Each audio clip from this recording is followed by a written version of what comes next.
नमस्कार। नेपाल इस समय युवाओं के आंदोलन से जल उठा है। नेपाल हमारा पड़ोसी देश है। वहां बीते दिनों एक छोटा सा विरोध अचानक इतनी बड़ी लपटों में बदल गया कि संसद से लेकर सड़क तक सब जल उठा। ऐसे में सवाल उठता है कि आखिर यह विरोध क्यों हुआ।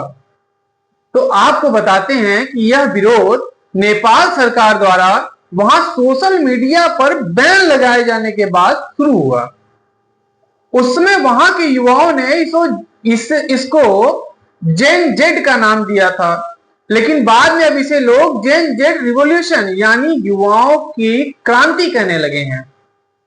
इस विरोध में नेपाल की संसद जल उठी है। वहां के प्रधानमंत्री को इस्तीफा देना पड़ा और सेना को बीच बचाव के लिए आना पड़ा। इस पूरे घटनाक्रम में काफी संख्या में भारतीय नागरिक भी वहां फंस गए हैं। आज मैं आपको बताऊंगा नेपाल के मौजूदा हालात का पूरा सच कि कैसे एक साधारण विरोध ने एक बड़ी क्रांति का रूप ले लिया है और पूरा नेपाल जल उठा है। अब आपको बताते हैं कि बवाल क्यों शुरू हुआ। दरअसल 4 सितंबर 2025 को नेपाल सरकार ने 26 सोशल मीडिया प्लेटफॉर्म्स पर पाबंदी लगाने की घोषणा की, जिसमें फेसबुक, इंस्टाग्राम, व्हाट्सएप, एक्स और यूट्यूब जैसे बड़े प्लेटफॉर्म भी शामिल थे। सरकार का कहना था कि ये कंपनियां सरकार के साथ पंजीकरण नहीं कर रही थी, इसलिए इन्हें नेपाल में बंद किया जा रहा है। लेकिन युवाओं ने सरकार के इस कदम को अपनी अभिव्यक्ति की आजादी पर हमला मान लिया। इसी समय नेपाल में नेपो किड्स नाम का ट्रेंड भी चल रहा था, जिसमें नेताओं के बच्चों की आलीशान जिंदगी लगातार उजागर हो रही थी। जब जनता की हालत खराब हो और नेता और उनके परिवार मौज कर रहे हो, तो लोगों का गुस्सा भड़कना तय था और यही से इस विरोध की शुरुआत हुई। अब आपको बताते हैं कि यह आंदोलन कैसे इतना बड़ा आंदोलन बन गया और पूरे नेपाल को कैसे इसने अपने गिरफ्त में ले लिया। तो 8 सितंबर को काठमांडू की सड़कों पर युवा बड़ी संख्या में उतरे और उन्होंने संसद की ओर मार्च करना प्रारंभ किया। उनका मार्च शांतिपूर्ण था। शुरुआत में आंदोलन में कोई उग्र भावना नहीं थी, लेकिन पुलिस ने भीड़ को रोकने के लिए जैसे ही आंसू गैस, वाटर कैनन और रबर की गोलियां चलाई और कई जगह असली गोलियां तक चला दी, तो युवा उग्र हो गए। इसके बाद वहां हालात तेजी से बिगड़ गए और भीड़ जो थी वह हिंसक हो उठी। लोगों ने संसद भवन, राष्ट्रपति भवन, प्रधानमंत्री आवास, सुप्रीम कोर्ट और पार्टी दफ्तरों तक को आग के हवाले कर दिया। कई होटल, बाजार और गाड़ियां भी आग में पूरी तरीके से जल गई। मीडिया रिपोर्ट्स की माने तो वहां इस हिंसा में अब तक 19 से 24 लोगों की मौत हो चुकी है, जबकि 300 से 800 लोग घायल हुए हैं। वहां स्थिति को संभालने के लिए सेना को तैनात करना पड़ा है और कर्फ्यू लगा दिया गया है। अब आपको बताते हैं कि कैसे यह आंदोलन शांतिपूर्ण विरोध से रिवॉल्यूशन में बदल गया। तो शुरुआत में इसे सिर्फ जेन जेड प्रोटेस्ट कहा जा रहा था। लोग मान रहे थे कि यह आंदोलन केवल सोशल मीडिया बैन के खिलाफ है। लेकिन जैसे जैसे आंदोलन तेज हुआ, यह साफ हो गया कि वहां के युवा अब केवल इंटरनेट बहाली नहीं चाहते, बल्कि अब उनकी मांगों में बेरोजगारी, भ्रष्टाचार के साथ ही नेपाल के पूरे सिस्टम को बदलने की बात शामिल हो चुकी है। ऐसे में वहां प्रधानमंत्री और अनेकों मंत्रियों को इस्तीफा देना पड़ा है। पूरे नेपाल में इस समय लोगों को, खासकर युवाओं के अंदर एक असंतोष की आग फैल चुकी है। इसी वजह से अब इस आंदोलन को जेन जेड रिवॉल्यूशन यानी एक क्रांति कहा जाने लगा है। युवाओं के इस आंदोलन से बढ़ते दबाव के बीच सरकार ने नेपाल में सोशल मीडिया पर लगे बैन को वापस ले लिया है और वहां के गृह मंत्री रमेश लेखक ने इस्तीफा दे दिया है। अगले ही दिन 9 सितंबर को प्रधानमंत्री केपी शर्मा ओली को भी अपने पद से इस्तीफा देना पड़ा है, लेकिन इसके बावजूद अभी भी वहां आंदोलन पूरी तरह शांत नहीं हुआ है।